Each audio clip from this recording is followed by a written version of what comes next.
What's up, you guys? Mitko here from That Remote Life, and welcome back to another episode of the podcast. And today I don't have an interview.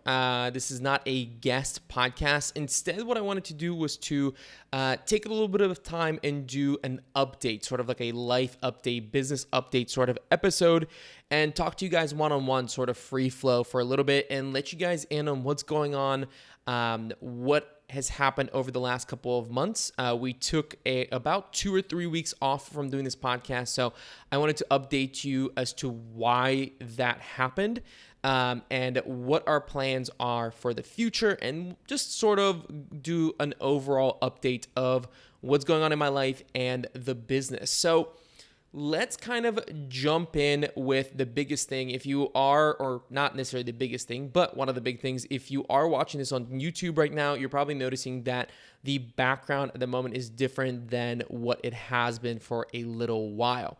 And that's because Sarah and I recently, like 2 weeks ago, moved from Mérida, where we had been since the beginning of 2021, to Puerto Vallarta, which is on the west coast of Mexico. You guys can see outside if you're looking, like I said, if you're watching this on YouTube, it's nice and sunny. We're just down from the beach and it's beautiful. It's lovely.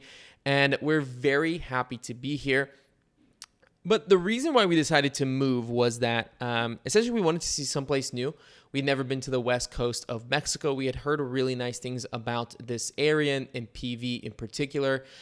We just needed a change of scenery. And the Yucatan is very flat, you guys. I don't know if you've ever been to any part of the Yucatan. Perhaps you've been to Playa del Carmen or Cancun or something like that.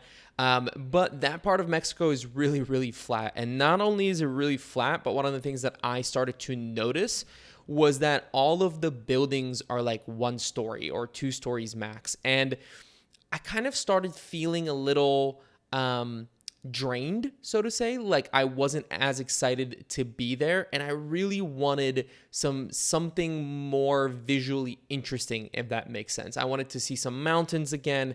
I wanted to see a little bit of variety. And this isn't to say anything bad about Mérida or the Yucatan. I still love Mérida. We definitely plan on going back there again. It just was time for a little bit of change.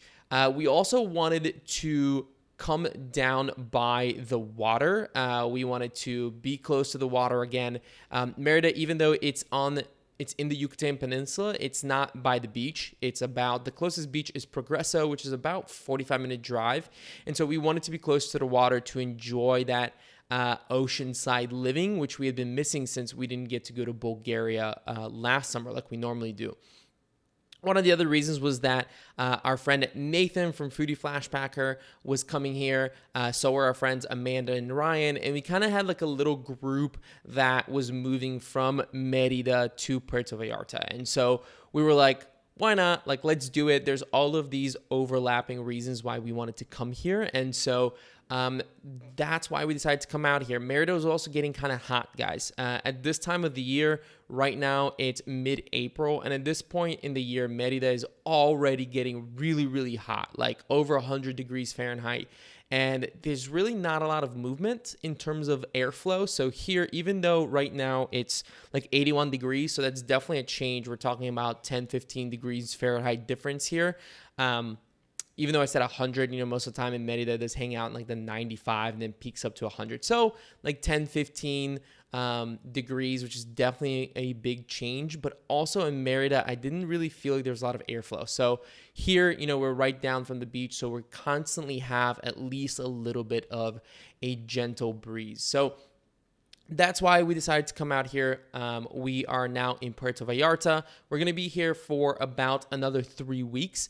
And then we are leaving Mexico. And I'm going to tell you guys more about our travel plans later on in this episode. But just wanted to kind of set the scene in terms of where we are.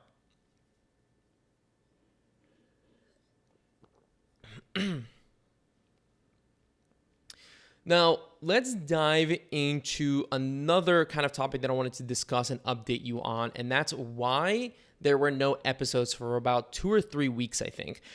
You might have noticed that we weren't publishing there for a little bit and wondered why. I didn't really say anything about it on social media, but I also wasn't posting on social media for a little while. And the reason for that was I started feeling burnout creeping in. And I don't know if you guys have ever experienced burnout before or are familiar with it at all, but I kind of started feeling really tired when I didn't really have a reason to be tired. So it's not like, I was running marathons all the time or like constantly working out or I was doing something physically demanding, but I just felt like I had no energy at any point of the day, and it just kept on going.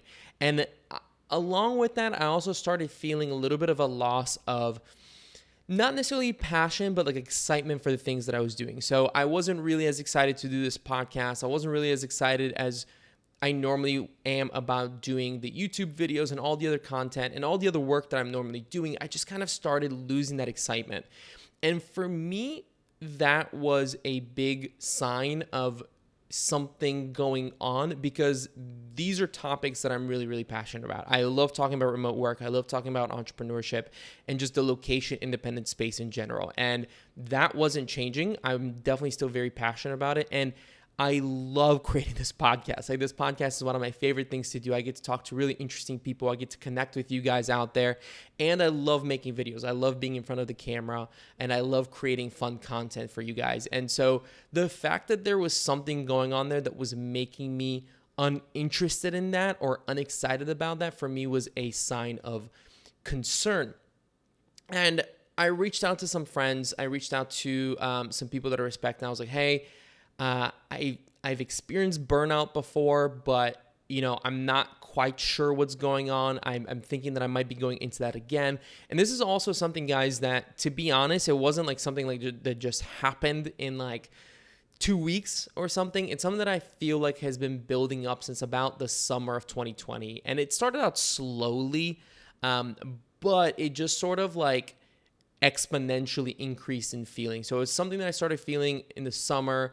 I felt my output reduce in some ways. Like, I wasn't as productive. I wasn't able to crank out as many projects as I normally can.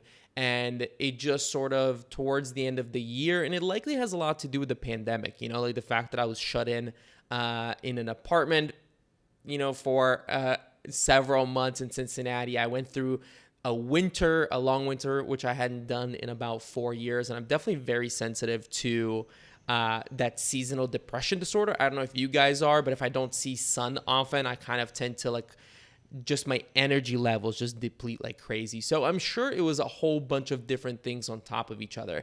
But I reached out to some friends, and one of the things that they point out to me was that it might not be burnout as much as it might be something called boreout, which is you guys can Google this. I will also leave a link to an article that kind of compares the two. But essentially, the idea of boreout isn't necessarily that you're burned out in terms of like, I have so many things going on and I'm just constantly working on overload, but it's that what you're doing is sort of like not necessarily empowering you anymore. It's not, maybe empowering isn't the right word, but it's not energizing you anymore. And so you're constantly just doing kind of the same thing over and over and over again, and not introducing any sort of new stimulating,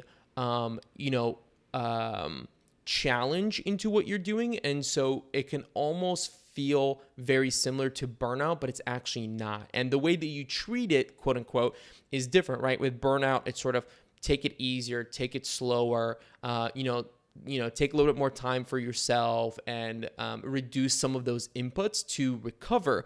While with boreout, the recovery, as far as I understand and as far as I experienced it, is more like, okay, let's revisit what's going on in our lives that might be causing us to feel this way, and then adjust it, introduce new things in there, mix up what you're doing on a day-to-day basis in order to reactivate you and re-stimulate you and kind of put you back in gear towards what it is that you were doing.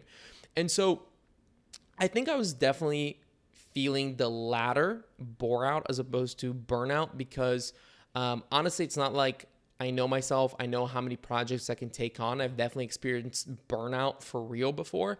And this felt different, which is why I think I didn't recognize it for so long, is that I was like, something's going on, but it's not burnout, so just keep going. And it was actually, I believe that I was experiencing more of this boreout sort of syndrome, which you can look up. Like, it's not like something I'm making up as a word. It's a legit thing. I didn't know about it until now. And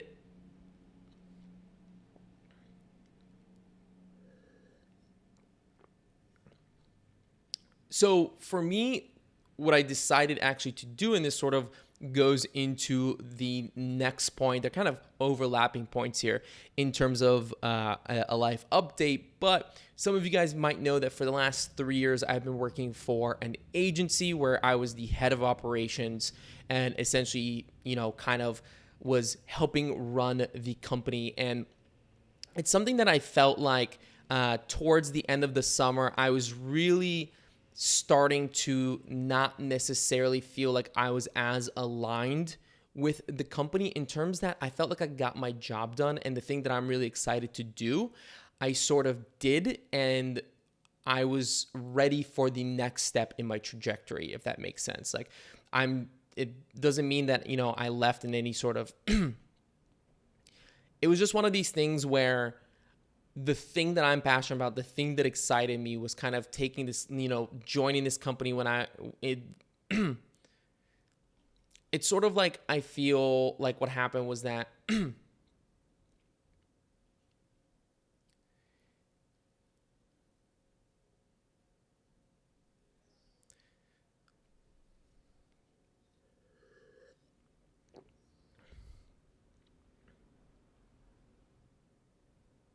So when I joined the agency way back in 2017, it was a really exciting time because the agency was still relatively new and young, and there were all of these challenges that we had to solve. And it almost felt like I was helping build a startup from the ground up, and it was this very exciting kind of growth stage. And over the last 3 years, what we've been able to do over there has been really incredible. And someday what I'm going to do is I'd love to bring the owner of that company, Matt, on, and we'll kind of talk about all of that. So that's kind of like why I'm not giving a ton of information, because I think it would make a really cool episode on its own. But I kind of felt like I was out of step. I was out of gear with where the company was going. Like, I felt like I did, and I gave everything that I could give to the company at this stage, and I was ready to sort of let it go. There were a lot of things that were happening there at that point that, like, I wasn't needed for. It wasn't what my talent, so to say, was perfectly fit for, and I was ready to sort of almost step away from it a little bit. And I'm still involved with the company, but step away from it in a major way, and kind of still stay in touch and give what I can to it, but not in sort of like a day-to-day basis like I was doing before. And so that's one of the things that's been happening over the last 3 months, was that essentially since the end of the year up until the end of March, I was sort of slowly stepping back from the day-to-day operations of the company, and we were putting people in place to take over some of the things that I was doing, and just making sure that I left the company in a way that wasn't going to hurt the company in any way. And so that's actually one of the things that I think contributed in a way to my this feeling of burnout, or like bore out, because it was almost sort of like I was still fully involved with the company, but I wasn't. There was no like hard break, you know what I mean? Where like 1 week I was working there 40 hours a week or whatever, and then the next week I was done. It was sort of this slowly stretched out period of time, which was necessary, but I think I didn't handle it correctly. And there was a lot of this like overlap of like, I was ready to get going on my things and focusing full time on this podcast and on the community, which I'll talk about as well. But I just kind of felt like there was this overlap of things where I was like almost spinning my wheels in place. And so basically what I decided to do was, at the end of my work where I was full-time with the agency, once I was done at the end of March, I decided to take a week off. And essentially I did zero social media. I reduced my tech usage a lot. I didn't really watch a lot of TV or YouTube or anything like that.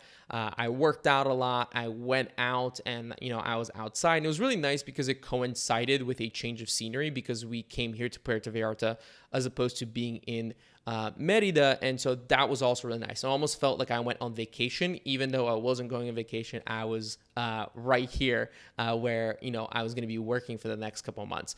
And so that's why you basically didn't see a lot from me for a few weeks, was because, in a perfect world, I'd have liked to have had episodes in the bank for you guys to listen to while I took this time off. But I decided to, even though I didn't have that, not to push it off and take the time for myself to really kind of put a transition from one part of my life to the next part of my life, where now I am fully 110% into working on this podcast, the YouTube channel, and also the community, Six Figure Nomad, which is going to be my main focus for this year. And just to mention, kind of how things are going on over there at the moment, we opened up the doors for people to come into the community. We had a great group of people join, and we decided to close the doors in order to figure out what's going on inside and figure out how we're going to essentially, how can we best help the people inside of it and whoever else decides to join in later on. And so we are going to open up the doors to the community again, hopefully in the next couple of weeks, to let you guys join in if that's something that you're interested in doing. And because I'm always a fan of transparency, like I like to build in public. I don't like to kind of like close the doors and build by myself and then like release things. Like I like to talk about things as I build them. So you're definitely going to be seeing a lot of YouTube videos that are going to be kind of like in the process of building things. You're going to kind of get to see some decisions and how we're making those decisions. One of the very first things that we're going to do is I actually don't like the name Six Figure Nomad. So let me know what you guys think about this. Shoot me a message at Instagram, or if you're watching this on YouTube, leave a comment. But I'm not a fan of the Six Figure Nomad name. It was something that I kind of gave myself 3 days to pick. And I was like, okay, and then we got to move on and do the more important stuff at the moment, because I think a lot of people try to find the perfect name or the perfect whatever about their business, and then they don't move forward. So that's why I gave myself the challenge. Hey, figure out the name in 2-3 days maximum, and then just take whatever you have and go with it, and we can always fix it down the road. And so that's where the name came from. It was just the front runner at the time that we decided to launch at. However, I think that the name actually does not align with what I want the group to be. It sounds very, I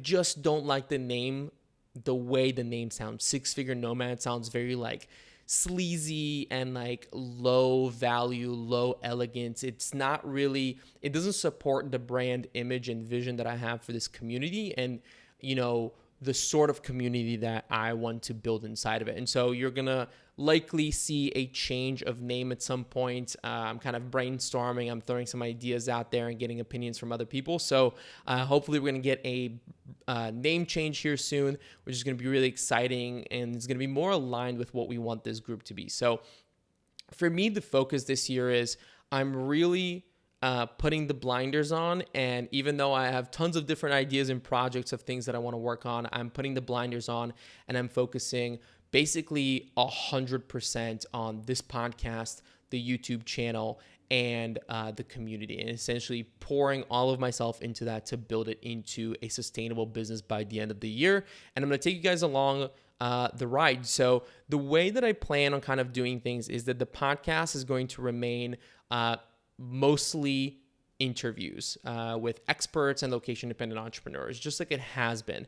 I'm not going to do a lot of overlap like I'm doing right now, where something is going to be published on YouTube and on the podcast, because going back to that feeling of elegance and sort of, I don't know, I think elegance is the right way to do it, or the right way to call it is I feel like that gets a little bit cheapened if I take something from YouTube and then put it on the podcast. It's almost like the content isn't being curated specifically for the medium, and because of that, it feels cheaper. And so one of the things that I'm not going to do anymore that maybe you've noticed that I experimented with in the past was essentially creating YouTube videos and putting essentially the audio from those YouTube videos on the podcast. And I'm not going to do that anymore. I am still going to publish all podcast episodes on YouTube because I don't feel like the same happens in that way. So if we go from audio only format and then just throw the video on it and put it up on YouTube, I don't feel like that cheapens it. But if we go from a video to an audio only, that's where I kind of feel like the product doesn't really match the medium. And so from now on, essentially what you're going to get is interviews only here on the podcast. Maybe from time to time, we'll do something like what we're doing right now, but that's definitely going to be like 1% or 5% of the time. And if you want to watch kind of videos of behind the scenes of what's happening in the business and any other kind of supporting content, we're going to be doing lots of gear reviews, lots of different remote concept breakdowns, and so on and so forth. Definitely head on over to the YouTube channel. If you search my name, Mitko Karshovski, or That Remote Life, it should pop up. If not, there's going to be a link somewhere in the show notes here to the YouTube channel. So head on over there and definitely subscribe. We're going to have videos out there every single Thursday. So that is my commitment. Every single Thursday, starting from now, you're going to get videos. This Thursday, you're going to have videos on a new video on YouTube. So the published schedule is essentially going to be Tuesdays, we're going to have podcasts like this. Thursdays, we're going to have YouTube videos. And then Monday, we're going to go back to doing the newsletter. That's been really fun. I've gotten a lot of good feedback on that newsletter. And so even though that hasn't gone out for a few weeks, for the same reason as to why the podcast didn't come out for a few weeks, we're going to go back to doing the newsletter and essentially, make sure that you guys are in touch with all of the new developments that are happening in the remote space. Any news about remote visas or anything like that, whatever's happening, I'll let you guys know from that newsletter. And it's also a great way to also kind of keep an eye on what I'm thinking about. I'm going to insert a little bit more of that into the newsletter in terms of what am I thinking about? What am I kind of interested in this week, or any sort of thoughts or things that I'm looking at or keeping an eye on in terms of industry or developments or whatever it may be. So if you're interested in that, head on over to thatremotelife.com/Nomad Insider and you can join the newsletter there. Definitely subscribe to this podcast if you haven't done so already, and then head on over to YouTube and you can subscribe to the YouTube channel there in order to, get videos every single Thursday. But all right, so we kind of drifted off course of what I was talking about, which was my burnout and quitting my job, quote unquote. It feels weird because it was never really I never really felt like it was my job. Like I definitely felt a lot of ownership over what I was doing. So it always feels weird like I quit my job or like my boss or whatever, but it is what it is. But anyway, so the other thing that I want to talk about was in relation to this and this sort of burnout period was that I kind of realized that I lost touch with one of the really big benefits of working remotely and living in a location independent way, which is that it allows you to go and do fun things. And it allows you to have cool hobbies and to learn cool things and to participate in fun activities. And I sort of wasn't doing that for about a year or two.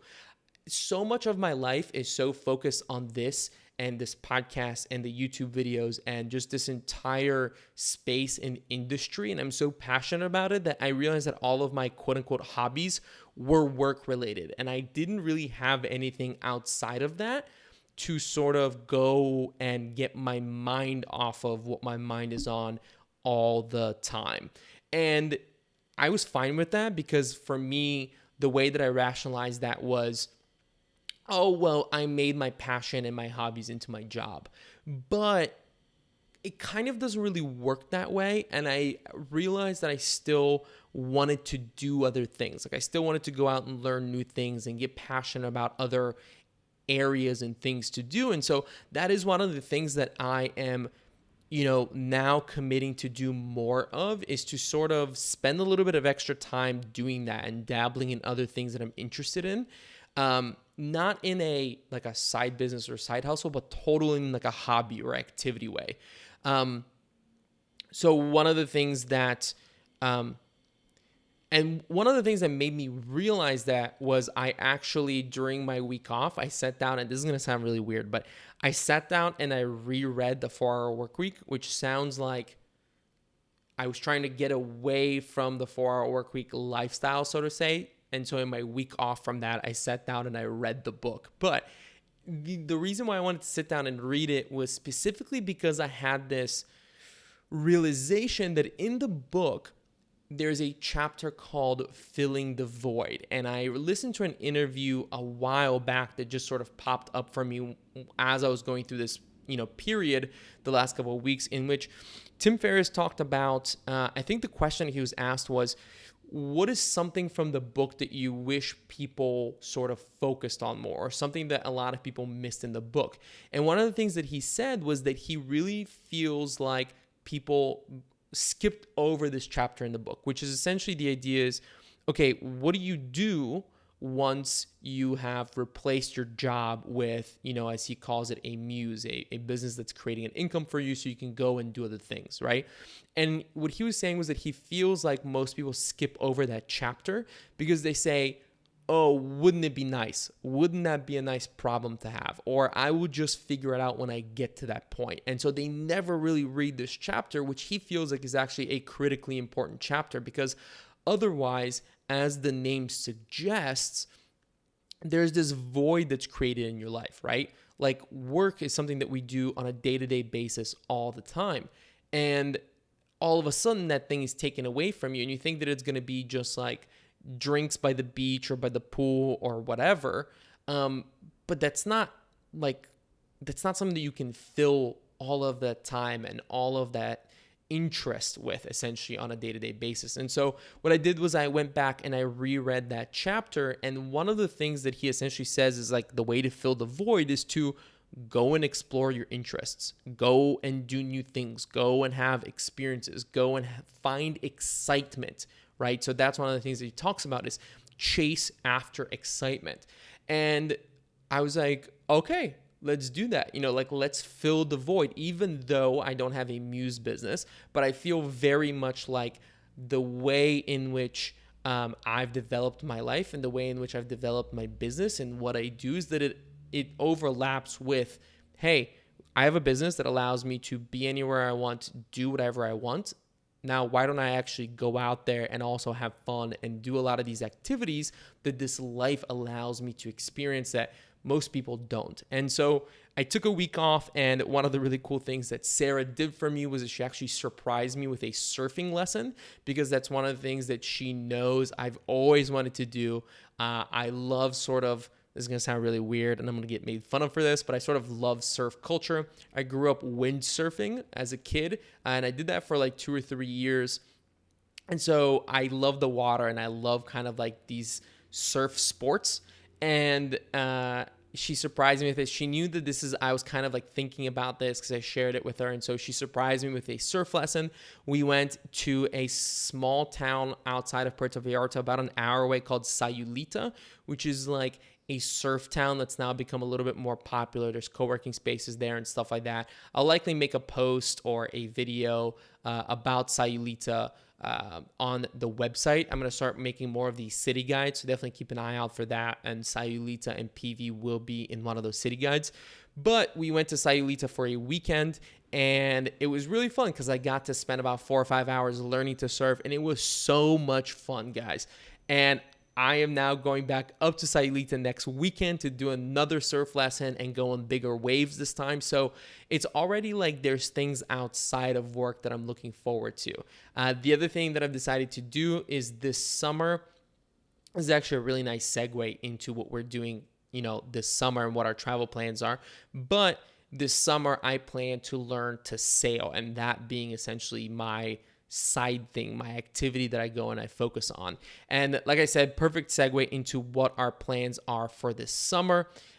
Essentially, we are here in Puerto Vallarta until the end of April. Then we're going to Guanajuato for about a few days. I think it's like 4 days or something like that.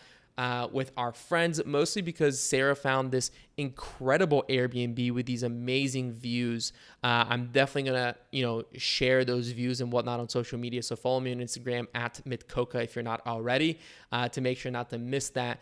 And then from Guanajuato, we're actually flying directly to Chicago. It's a really great flight, very affordable. It just worked out perfectly that we wanted to go stay in this Airbnb and see this town that we've heard some really great things about. And they had direct flights to Chicago. So our plan is that we're going to go back to the US for about a month and get vaccinated in order to then go to Bulgaria this summer. So even though Sarah and I can get into Bulgaria no matter what, because I'm a Bulgarian citizen and she is a spouse of a Bulgarian citizen now, we can get into Bulgaria no problem. However, like you guys, I'm sure have heard before, we do stay and see my grandma a lot in Bulgaria. And so she's quite old and, she's about to turn 90 this summer. So happy early birthday to my grandma. But we don't want to go to Bulgaria and be around my grandma if we're not vaccinated. Like, that just sounds like a terrible idea. We're going to be out. We're going to see people, no matter what, no matter how sort of protected we are, we cannot, take that risk. And so we said, we're not going to Bulgaria until we're vaccinated. So we're going to go back to the US. We're going to get vaccinated, and then we're going to head to Bulgaria. Now, while we're in the US, we're definitely going to be in Detroit for a little bit. So if you're around Detroit, let me know. I'd love to meet some listeners of the show or subscribers of the YouTube and kind of see you guys in a COVID safe way. So we're going to be in Detroit. We're going to be in Cincinnati, of course. So same thing goes for anyone listening or watching that's from Cincinnati.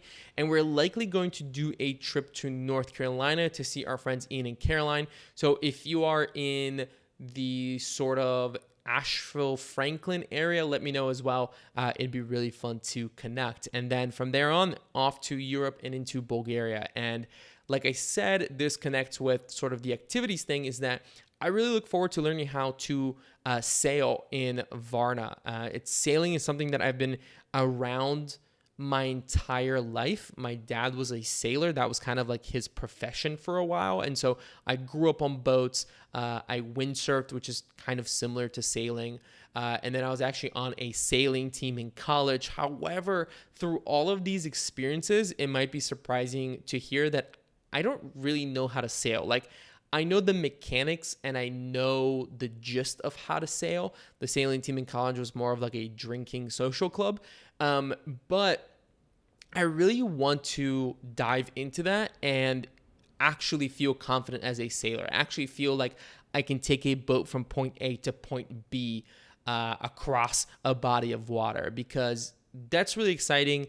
I've always really, really wanted to learn to do that, because at some point I wouldn't hate doing an extended sail around the Caribbean or something like that, and kind of doing like a working and living while sailing full time kind of thing. I think that would be so sick. And so in order to do that at some point in our lives, I need to first learn how to sail. And so that is going to be my activity focus during the summer, while my business and work focus is this podcast and that remote life as a brand. So that's it, you guys. I'm not going to talk your ear off any longer.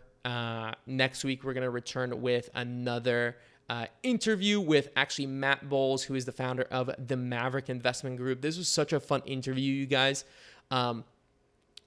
So interesting to see his perspective as somebody who's a digital nomad and works with a lot of location independent entrepreneurs and remote professionals, and why real estate is a really good investment for us as a community, and how they've actually used location independence and remote work as a way to essentially beat their competition. It was a really interesting interview. I learned a lot more about the different ways to make real estate investment profitable for you. He talked about the 5 different profit sort of verticals in real estate. It was so interesting. You guys definitely don't want to miss that episode. Tune in next week for that. But that's it from me for today, you guys. Thank you so much for listening, and definitely feel free to connect with me. I'd love to hear your feedback on some of the things that I've talked about. If you've experienced burnout before, or boreout, or have never heard about it, or you just have any thoughts or opinions, definitely